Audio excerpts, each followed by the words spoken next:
Middle-earth, Shadow of Mordor. Fun, fancy, and badass. Shadow of Mordor is a great game. Not only that, but it may be one of the greatest Lord of the Rings games ever made. Now let me tell you why. This game screams polish. The first thing you'll notice is the fluid movement, which I believe uses the same mechanics from Assassin's Creed 2, which I have no problems with. The environments look awesome and really have a sense of scale. Most importantly, however, they are dense. They feel living and breathing. There is always something to do around every corner, whether that be freeing prisoners, continuing the story, or just hacking and slashing some Uruks to release that repressed childhood anger. The game runs smoothly with no frame rate drops in my experience, which is impressive given the amount of Uruks on screen at some points. Moving on to the story, the 20 mission campaign takes you through a fair variety of missions. There are enough twists and turns and change of events to keep you interested. The voice acting throughout is superb. I just wish there was more of it. The story is a respectable length. However, if you just wanted to blast through it, it wouldn't take you that long. The end of the story was the only real letdown for me. Not the narrative, but the combat. I went through the two final bosses in 20 minutes, one being a very easy stealth fight and another being a quick time event. Why? Why? Why?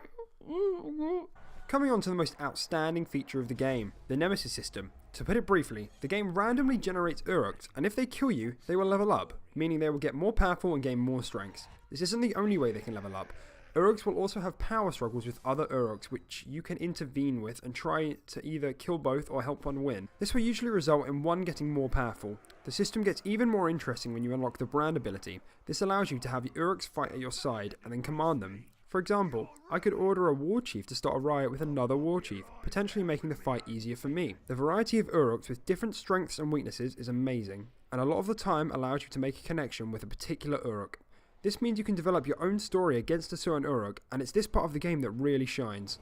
The combat is awesome. I'm sure you have heard it be compared to Batman Arkham games. This is true, it does play similarly. However, and I might get slaughtered for saying this, I think it plays even better than Batman's combat. This is due to the awesome animations. Also, the wicked variety of finishes you can see/do. Seriously, give that animator a raise. The combat mostly relies on a combo system where you get stronger the higher the combo, and every time your hit streak is charged, starts at 8, you can perform an execution of some kind. This leads us onto the AI. They are believable and smart. They won't stand around and watch while you attack one Uruk. They will all attack you. The only exception to this is the AI involved with stealth. Sometimes they won't see you when you're sticking out like a sore thumb, but this never really breaks any immersion or fun during the gameplay. The AI wander around the world holding humans hostage as slaves and talking different dialogues. Speaking of which, I've played the game for around 80 hours now, and very rarely have I heard the same repeat of the same dialogue. I've got a secret that you dearly want to know. Willing to die for it? It's this sort of attention to detail in the world that really sucks you in. The sound design of the game is also fantastic and perhaps overlooked. You really do believe you're ripping through an Uruk's flesh, not to mention the sounds of the powers just add to the feeling of being a total badass. I also love the soundtrack, it really brings me into the Lord of the Rings spirit. Playing the game is a whole lot of fun. The Nemesis system is a joy to play around with, and there are loads of collectibles with bits of lore to keep you involved in the universe. The powers are super fun, and every time you level up it's exciting to see what new way Talion can dominate crowds of Uruks. The small social elements are also a nice touch. If an Uruk kills my friend, he will then appear in my world for me to kill, or for him to kill me. There are also extra modes to compare scores with friends. There's even a small looting system based on runes, where you can get higher level and epic runes, which allow your weapons to kick some serious Uruk ass crack. This makes me upset that there's no New Game Plus mode to increase the difficulty and try to collect all of those runes. You can still do that post game, by the way. Maybe we'll see something like that in future DLC.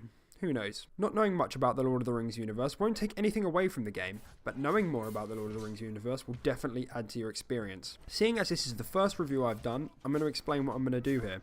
Firstly, there's the score range. This is the score I believe the game fits into based on your preferences. So in this case, if you're looking for a story-heavy single-player game, that's not what you're getting. However, what you are getting is a satisfying story with outrageously fun game mechanics that coexist with a living, breathing, and extremely detailed world. My score? 9.5.